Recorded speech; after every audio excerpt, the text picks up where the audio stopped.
Au-delà des passions politiques et de la conjoncture sécuritaire, le Mali, c'est aussi et surtout l'histoire d'hommes et de femmes qui osent, qui créent et qui résistent. Acteurs économiques, sociaux ou culturels, jeunes ou adultes, alphabétisés ou non instruits venant de tous les horizons, ces hommes et femmes font et portent le Mali. Dans cette émission Médine, consacrée aux grands acteurs du développement, nous racontons l'histoire de ces hommes et femmes qui ont une valeur ajoutée sur le Mali. Au menu de cette édition, nous parlons d'économie avec un sujet on ne peut plus important qui sera évoqué tout à l'heure avec deux spécialistes de la question. Nous parlerons également de culture avec le Centre de développement de l'artisanat textile, un centre qui fait de belles choses mais qui sont méconnus du grand public. Et enfin, nous évoquerons l'éthique. L'éthique avec un exercice citoyen qui a pour vocation de sensibiliser les jeunes, notamment les jeunes filles, à l'utilisation rationnelle des réseaux sociaux, ou du moins de l'outil informatique. Kébé, spécialiste communication de cette émission, merci d'être encore une fois au rendez-vous avec nous. Merci de nous inviter. Merci à toi, Khalid Dambélé, rédacteur en chef de la revue économique Leaders, l'une des 7 revues thématiques lancées par le groupe Arc-en-Ciel. Merci d'être venu. Le plaisir est partagé. Et dans votre édition du mois d'octobre, vous ouvrez le débat sur l'économie de la guerre. Pourquoi le choix d'un tel sujet ?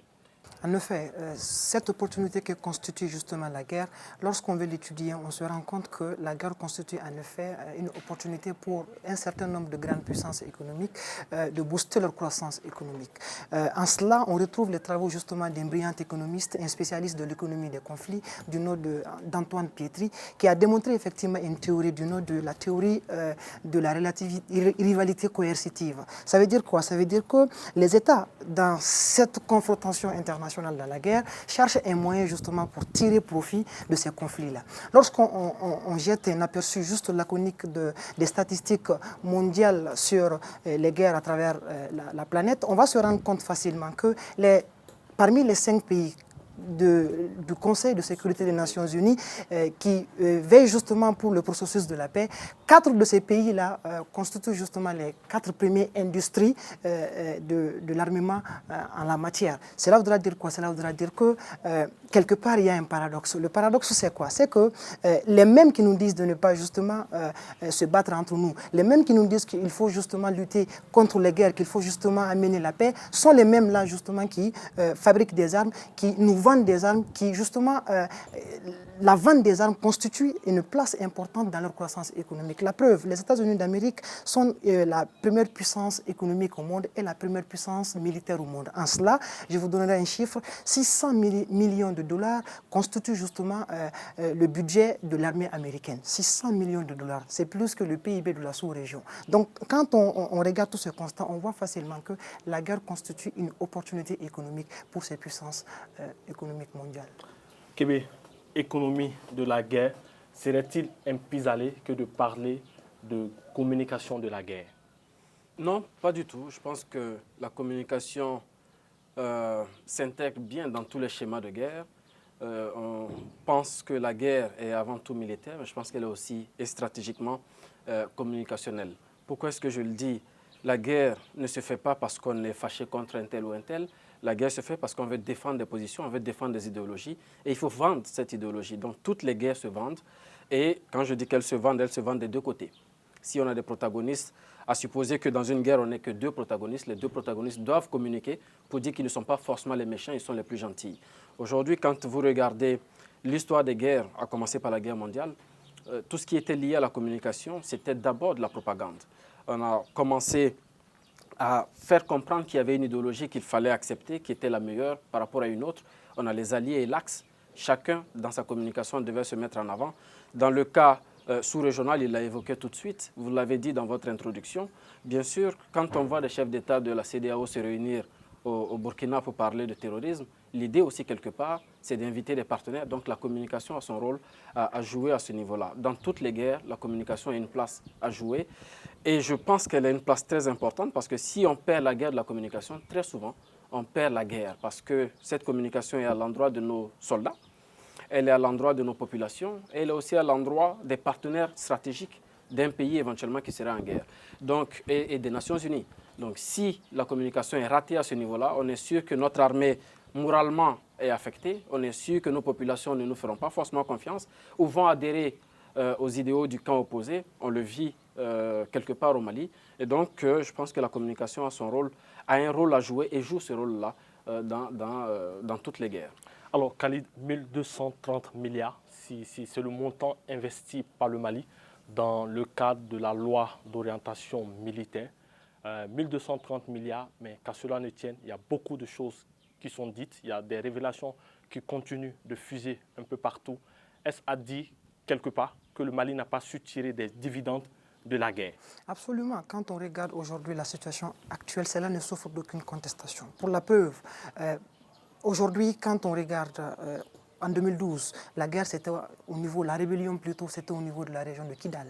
Nous sommes 6 années après, tout le Mali s'inquiète. Le centre est en feu. Aujourd'hui, même à Bamako, on a peur. Donc aujourd'hui, on se pose effectivement la question, à quoi aura servi justement l'augmentation de ces budgets? C'est vrai, il y a des révélations de surfacturation. Mais au-delà de cela, moi je pense que nous ne pouvons pas profiter de cette situation aujourd'hui de par la situation géostratégique ou géopolitique. Quand on regarde aujourd'hui le Mali, la plupart des pays de la sous-région, le Sénégal, la Côte d'Ivoire, le Niger, le Tchad ou le Burkina Faso, nous sommes des pays colonisés. Or, la colonisation, au départ, avait pour vocation justement la recherche des ressources naturelles, l'assurance des survies. Donc, lorsqu'on remonte à cette époque, on se rend compte facilement que ces Occidentaux ont mis en place ce dispositif de colonisation pour le simple motif de chercher justement à s'assurer d'une subsistance à long terme. Chose que le Mali n'a pas pu justement profiter du capital de cette guerre-là, parce que de l'autre côté, nous étions les colonisés. D'une part, vous avez les colonisateurs, d'autre part, vous avez les colonisés. Mais cela n'en tient qu'aujourd'hui, il faut reconnaître qu'il est temps pour nous de commencer à mettre un dispositif cohérent justement en place pour profiter de cette situation. Pourquoi? Parce que quand on regarde la diplomatie aujourd'hui, sans armes, ça n'envoie absolument rien. Pour preuve, quand vous prenez la Russie, quand vous prenez les États-Unis d'Amérique, ce sont ces puissances économiques mondiales, mais aussi militaires, qui sont écoutées sur le plan diplomatique. Donc, force est de reconnaître qu'on n'a pas le choix. À un moment ou à un autre, il faut mettre un dispositif cohérent en place qui puisse défendre justement ce côté-là. Alors, Kébé, le Mali n'a pas su tirer des dividendes de la guerre, mais nous n'avons pas su apporter également la paix. Alors, quelque part, est-ce qu'il y a eu un problème de communication? Je veux bien entendu vous ramener à la communication en temps de guerre. La communication en temps de guerre ou encore la communication, je vais lui prendre une expression, la communication des conflits ou la communication de crise, c'est une communication qui a ses règles, qui a sa façon de fonctionner. Je pense que le Mali a été surpris par la guerre et le Mali n'a pas eu le temps certainement de mettre en place cette communication de crise. Ça ne veut pas dire que durant tout ce processus, ça fait 6 ans que nous sommes malheureusement dans cette crise, ça ne veut pas dire que pendant ces 6 ans, l'État malien, je vais dire en tant que premier porteur de la défense ou premier garant de la sécurité du pays, n'a pas fait les efforts pour aller vers une communication de crise. Je pense qu'il y a eu beaucoup de choses de faites à ce niveau-là, il y a eu beaucoup d'investissements, il y a eu beaucoup de structures créées justement pour permettre de suivre un peu la réalité de la communication de crise. Seulement, quand elle vient en retard, elle est problématique. Quand elle vient en retard, elle est problématique. Et je pense que c'est ça qui a joué sur le gouvernement malien ou les différents gouvernements du Mali. Il faut le dire, peut-être pas le reconnaître, mais il faut le dire. Ceux avec qui les conflits ont commencé au niveau du Nord essentiellement, sont arrivés bien armés au niveau de la communication. Je ne vais pas dire qu'ils avaient des partenaires qui étaient stratégiquement positionnés pour permettre à leur communication d'avoir de l'ampleur, mais au niveau du Mali, on a pris du retard avant de donner du répondant. Aujourd'hui, je pense que la tendance est inversée. Aujourd'hui, le Mali s'est donné les moyens d'être présent au niveau de la communication des crises. Seulement aujourd'hui, la crise est en train de se déplacer. À cette époque, on avait une crise militaire stricto sensu. Aujourd'hui, on a une crise qui est à la fois politique, qui est à la fois sociale. On a des revendications qui sortent à tout bout de champ, qui fait que l'État est malheureusement obligé de travailler sur beaucoup de fronts. Et gérer la communication sur beaucoup de fronts, ce n'est jamais conseillé. Alors, le Mali est un pays en guerre ou pas? Le Mali est un pays en guerre. Maintenant, est-ce que dans la communication de l'État, il faut dire que nous sommes dans un pays en guerre? Parce que justement, le réflexe sécuritaire n'est toujours pas développé. Vous imaginez aujourd'hui au Mali, dans les bureaux, dans les lieux publics, il suffit juste d'un instant de contrôle et tout le monde est fâché. Ça veut dire quelque part que les citoyens n'ont pas compris la mesure de l'enjeu. Les citoyens vivent souvent la question de la guerre comme étant une volonté de l'État de les opprimer. Quand il y a eu les couvre-feux, par exemple, quand il y a eu l'état d'urgence, il y a eu des personnes ici au Mali qui se sont plaintes, malheureusement. Seulement, comme on a dit, il faudrait que dans la communication, on puisse faire comprendre que c'est des actions prises, c'est des décisions prises pour la propre sécurité des personnes. On voit souvent un certain nombre de structures, notamment, pas forcément étatiques, mais dans le privé, qui vous expliquent en disant qu'ils font tout ce contrôle pour votre propre bien. Absolument. Donc, il y a un travail de communication et de sensibilisation à faire auprès de la population pour qu'elle puisse comprendre.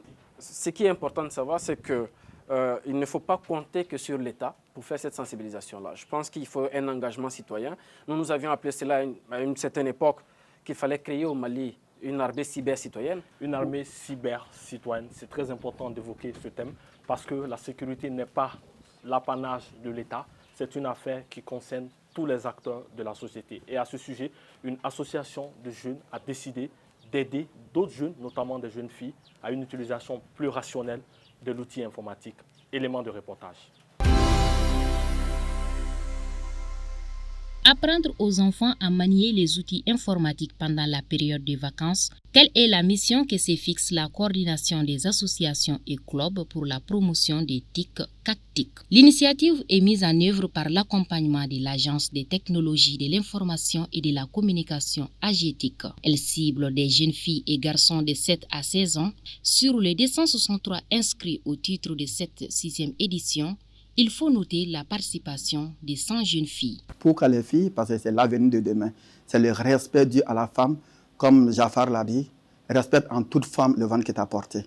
Donc nous formons les jeunes filles exclusivement pour apprendre le métier d'éthique, pour qu'elles puissent se débrouiller avec une machine, parce que quand la maman est formée, je l'ai toujours dit, l'enfant dépasse toujours le niveau de la maman. Initialement prévue pour 2 semaines, la formation a été prolongée compte tenu de son importance. Autant elle permet aux bénéficiaires de développer de nouvelles connaissances en matière d'utilisation de l'outil informatique.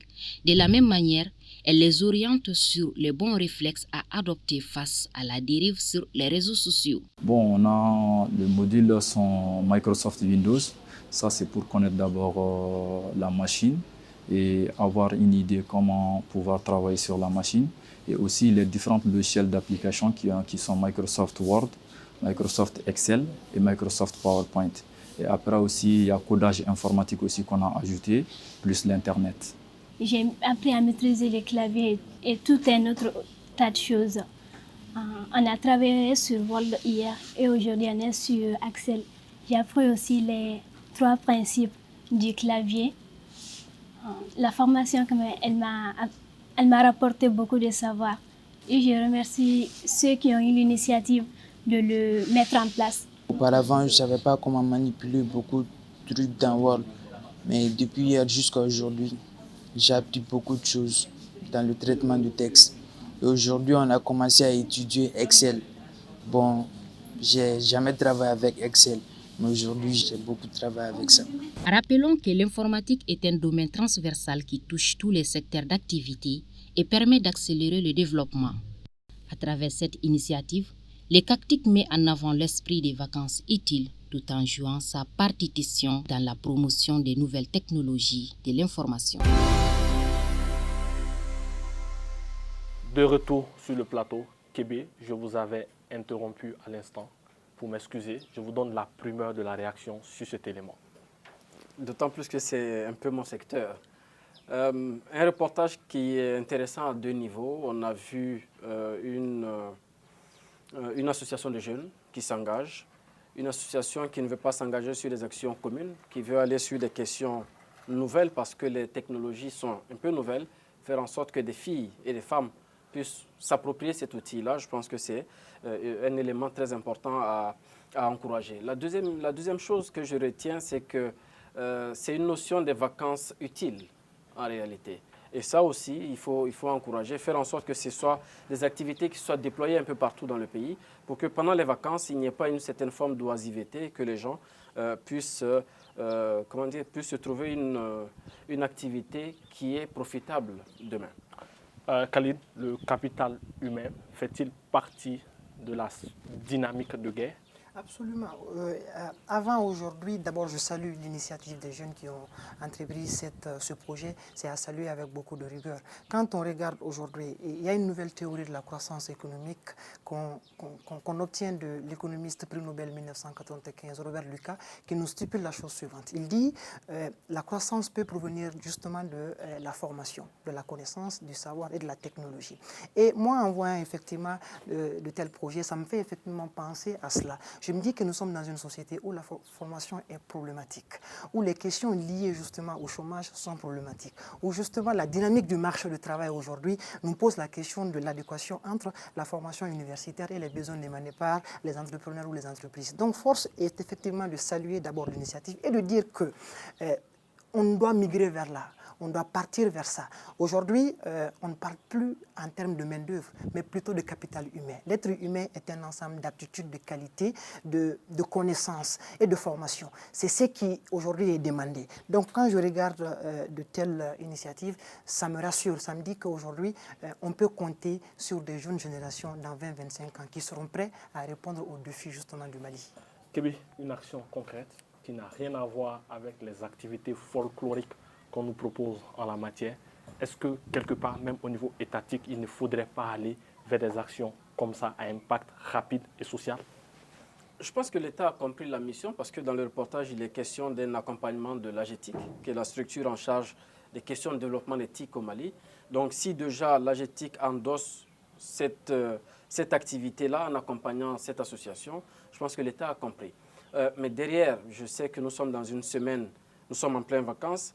Et pendant cette semaine-là, il y a le camp d'excellence qui a eu lieu. Il y a les vacances citoyennes qui sont organisées, je pense actuellement, dans la région de Sikasso. À Koutiala. Donc, à Koutiala. Donc, c'est de dire que l'État est dans cette dynamique parce que, justement, le capital humain est à former. Il n'est pas formé seulement à l'école, il est à former aussi sur un certain nombre de valeurs. Parce que c'est bien d'avoir des gens diplômés, mais si ces diplômés-là n'ont pas les valeurs qu'il faut pour que... je pense que la première de ces valeurs-là, c'est le patriotisme.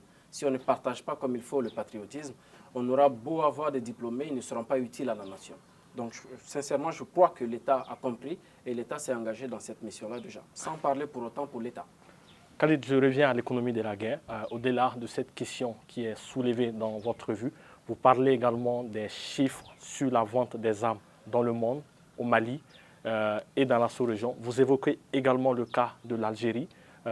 Sur quel aspect vous mettez l'accent concernant le cas proprement dit de l'Algérie?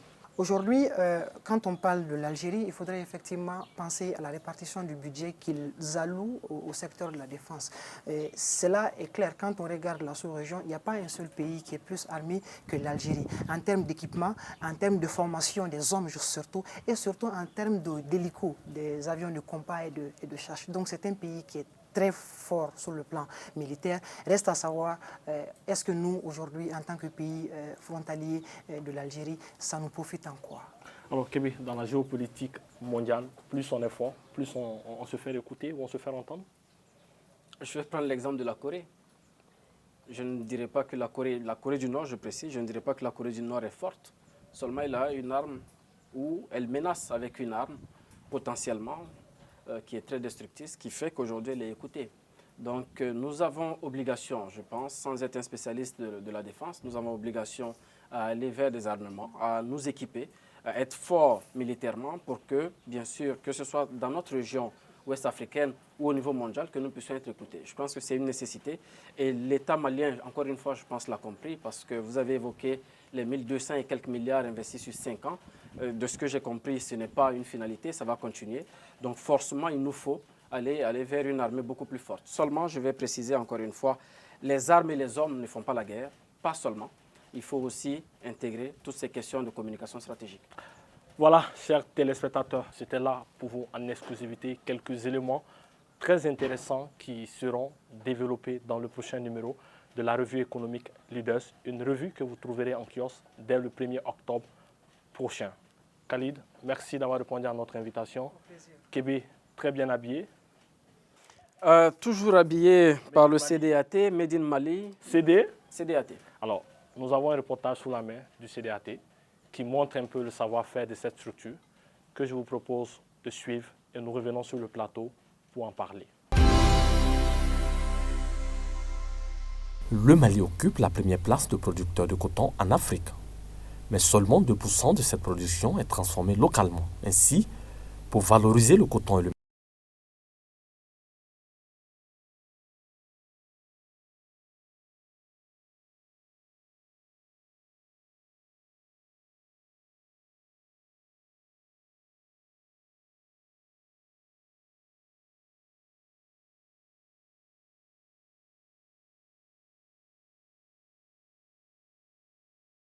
Et malheureusement, la création du centre a coïncidé avec les événements au Mali et le centre a réellement commencé à fonctionner à partir de 2014. Maintenant, la vocation même du CDAT, c'est, comme je l'ai dit, c'est de promouvoir la transformation artisanale du coton. Ce qui va sans dire que la transformation va commencer depuis que le coton quitte le champ. Quand le coton arrive, à partir du cardage. Après le cardage, c'est la filature. Après la filature, c'est le tissage. Ou alors on tisse directement, ou alors on fait la teinture des fils. Et après maintenant, le produit fini du tissage, c'est le tissu, et on passe à la confection.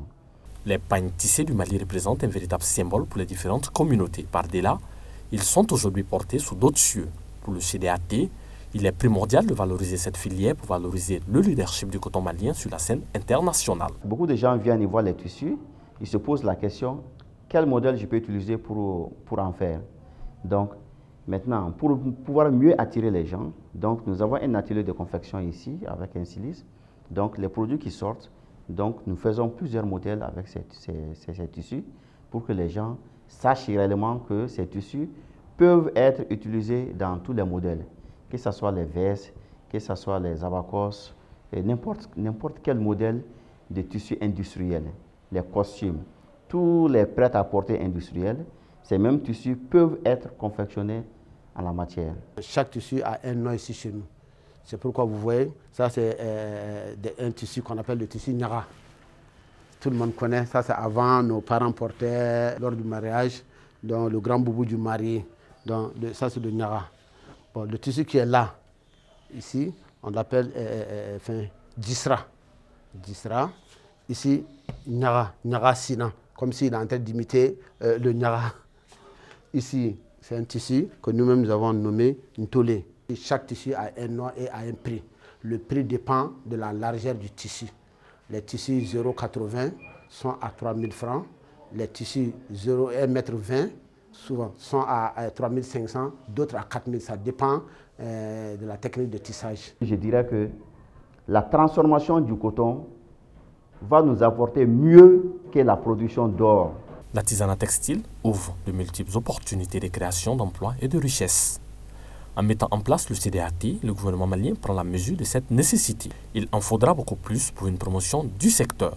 Dans la même mesure, la volonté d'inciter les membres du gouvernement à consommer le Made in Mali devra aller au-delà d'actions ponctuelles lors du Conseil des ministres. L'action, en effet, doit être portée dans la durée et s'étendre à tous les officiels.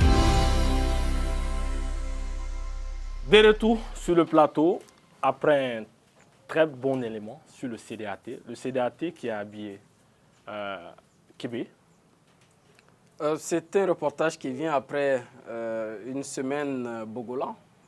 On avait déjà évoqué la question du CDAT, mais au-delà du reportage, je pense que le directeur et son adjoint qui ont intervenu dans le reportage ont cadré un peu leur problématique et ce qu'ils sont en train de faire. Aujourd'hui, c'est nous ramener un peu plus sur toute cette question du consommé malien.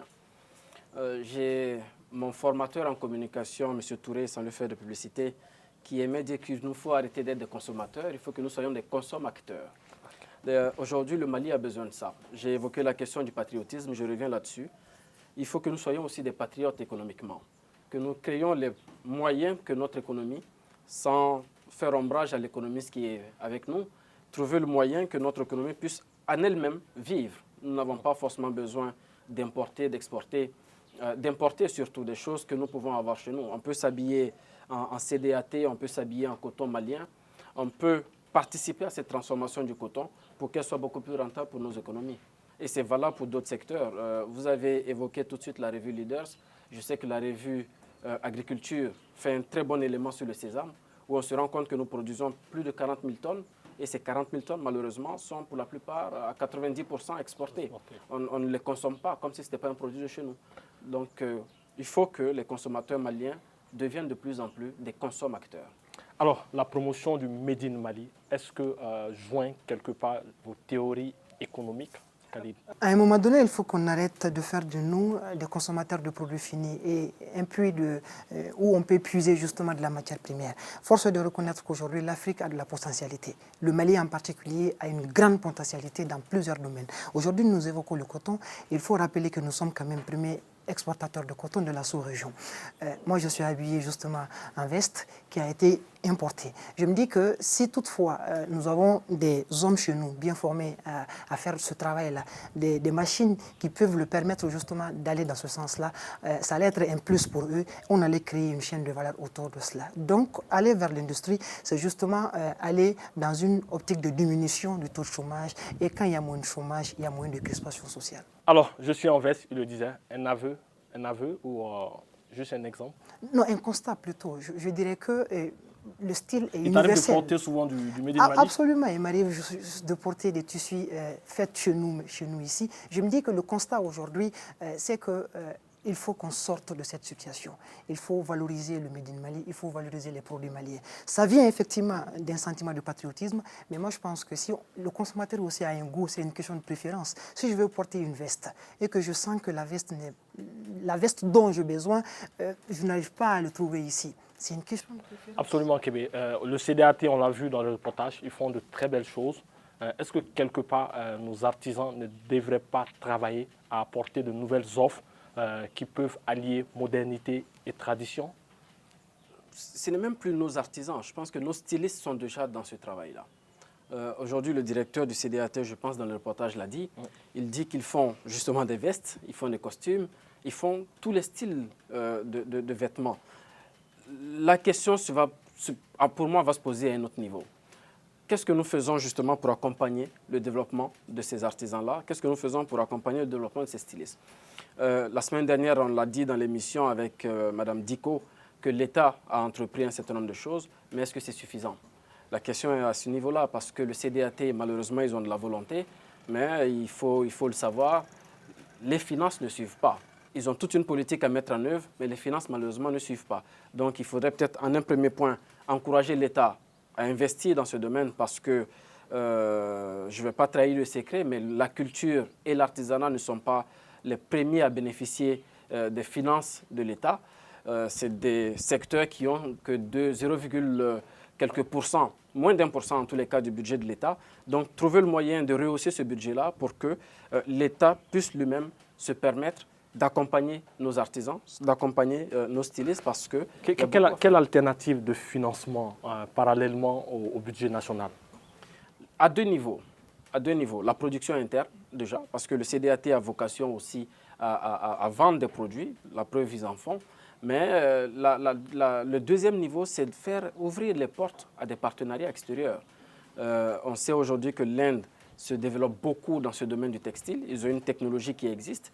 Comment est-ce qu'on peut aller chercher cette technologie-là? Mais on ne vient pas juste chercher la technologie indienne et l'installer au Mali. Faire en sorte que cette technologie, au bout de quelques années, de 5-10 ans, qu'elle soit une technologie malienne. La réalité est là. Le directeur général du CDAT l'a dit dans son intervention, en valorisant l'artisanat textile, nous pourrons apporter beaucoup plus de valeur ajoutée que l'or. Parce que l'or est une ressource épuisable. À un moment donné, ça va se finir. L'être humain en soi, c'est vrai, au Mali, on peut avoir une idée sur l'espérance de vie. On suppose qu'on va se perpétuer, on va se reproduire. En se reproduisant, on va s'enseigner des choses, des savoirs, des connaissances. On va s'outiller en technologie. Donc, je me dis que ça, c'est une valeur sûre. Investir dans ce domaine-là est beaucoup plus sûr sur une longue durée que de continuer justement dans un autre domaine. Je n'enlève en rien la valeur que les industries minières nous apportent aujourd'hui. Mais juste pour dire que nous devons essayer d'avoir une réallocation de nos budgets, accorder plus d'importance dans ce secteur-là, mettre les acteurs en condition, les former pour qu'ils puissent justement répondre aux défis du moment. Kébé, l'investissement dans le secteur de l'artisanat textile ne sera pas que financier, il sera aussi structurel, psychologique et notamment sur les mentalités. Pour terminer. Avant les mentalités, je pense que c'est structurel d'abord. Qu'est-ce que nous voulons faire avec notre coton transformé. C'est à ce niveau-là. Si nous voulons rester dans des grands boubous, comme il l'a dit, on ne portera pas de grands boubous tous les jours.